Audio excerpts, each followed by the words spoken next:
like how I had no introduction there. Hi, I'm Katie. Okay, so I wanted to talk about birds, but now Avery's kind of I'm gonna do it anyway, because I don't care.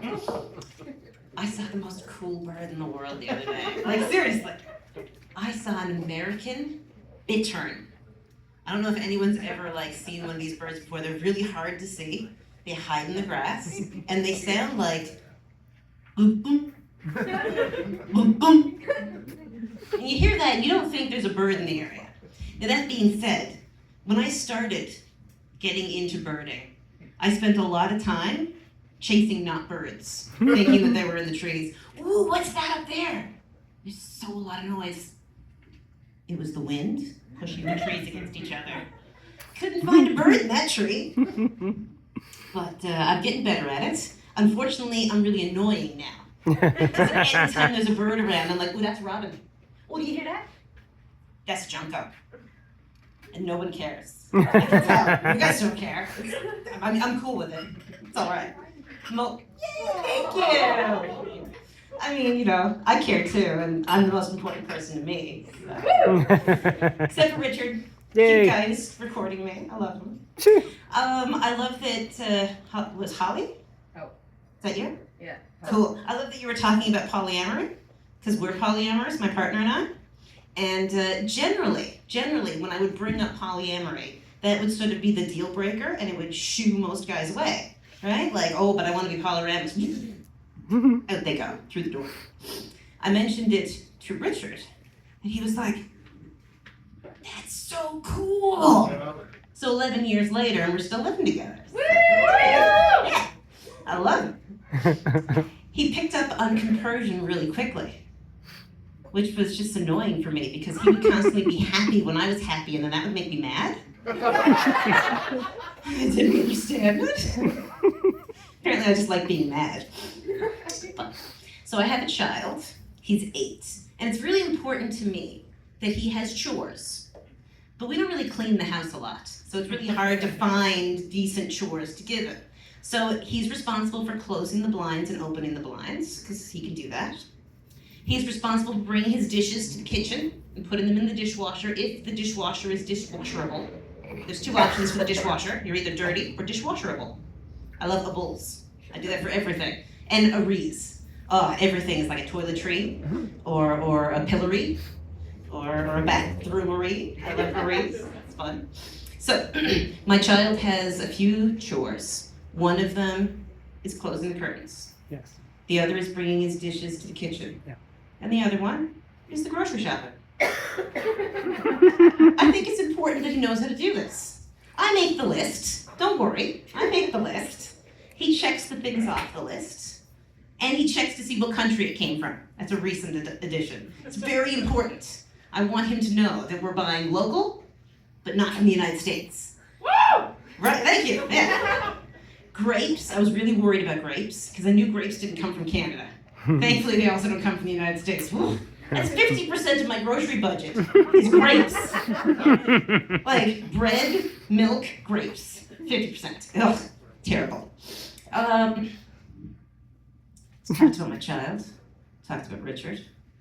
I don't know if you know this, but I don't make notes. I don't like to prepare. Preparing is really annoying to me. I do prepare in that at every moment of every second of my day, I'm either having a conversation and the other part of my brain is doing my comedy bits that I want to talk about. It's like, oh, it'd be really funny. That dream I had. Because I talk in my sleep. I didn't notice this until I started sleeping next to my child, and he started telling me the things I said in my sleep. And my mom talked in her sleep as well. And it was really funny because all of us would be watching TV. She's asleep on the couch. All of a sudden she'd wake up, eyes open. Does everyone have their homework done? Yeah, Mom. We all got our homework done. Okay. And then 2 hours later, she would really wake up this time. Do you have your homework done? How many times do we have to answer this question, Mom? Yes, we've done our homework. There was one time she was asleep, and all of a sudden, out of nowhere, she says, let's get some rags. Everyone can use a rag. And that became one of the funniest things in our household. Like anytime anyone was like, didn't know what was going on, let's get some rags. Everyone can use a rag. What other things did I want to talk about? Let's see. I used to be solo polyamory. And at one point in my life, I was monogamous. I didn't know how to do it well, which meant I cheated on my boyfriend a whole bunch of times. So I once went to the beach with someone who wasn't my boyfriend and spent the entire day on the beach, head to toe, sunburned. And I didn't get caught. I just told my boyfriend I'd fallen asleep under a tree. He didn't notice the fact that there were no tan lines anywhere. For some reason, we're not together anymore. Right? I just don't know why. Doesn't pay attention very well. I hate how often I say, what else did I want to talk about? Let's see, what notes did I put on my hand? None. There's nothing on there. But I really enjoy my hair. My hair looks like nobody owns me. Which is really good because my child, he's a little boy and he really likes his long hair. He loves everything about me. And so he's always trying to be like me, which is funny. Because when he was born, I was like, he doesn't like me. He was 2 days old. But he wouldn't sleep. Now I found out that apparently this is normal for children. But when I became a parent, I was like, he doesn't like me. He cries every time I sing to him. I don't sing really well. Also turns out he hates lullabies. And the nice thing about him hating lullabies, it's been a really good way of teaching him about consent. Because whenever we're doing something and he doesn't like it, I'm like, Jetsta. That's my child's name, Jetsta. I got a last name, Bokurka. So what did I do? I named my child a made-up name. Because I really wanted to make his life as terrible as possible. I thought he hated lullabies because I can't sing. Because I can't sing. And I do it on purpose. I specifically try not to sing. I've got loads of songs that I sing around the house. 35 in an hour and 10. 35 in an hour and 10. That's my laundry song. 35 in an hour and 10. 35 in an hour and 10. Because it's 35 minutes for the laundry to be done, and then I have to do an hour and 10. It's the alarms I have to make. Everything in my life is based on alarms. To the point where when I come to the comedy shows, the first thing I have to do is set off all the alarms that are going to go off during the night, because there's the put your child to sleep alarm, which is my favorite alarm. Oh, I love putting my child to bed. Actually, no, I hate putting my child to bed. I love when he's in bed. Putting my child to bed is one of the hardest parts of the night because we have two very separate goals when it comes to bedtime. I'm trying to put him to sleep because the second he goes to sleep, I get to be Katie. I'm not mommy anymore. I'm me, Katie. I can smoke weed and no one's going to ask me questions in the middle of it. But his idea of bedtime is he's trying to make it last as long as possible. Because at the end of this, I'm gone. And he loves me.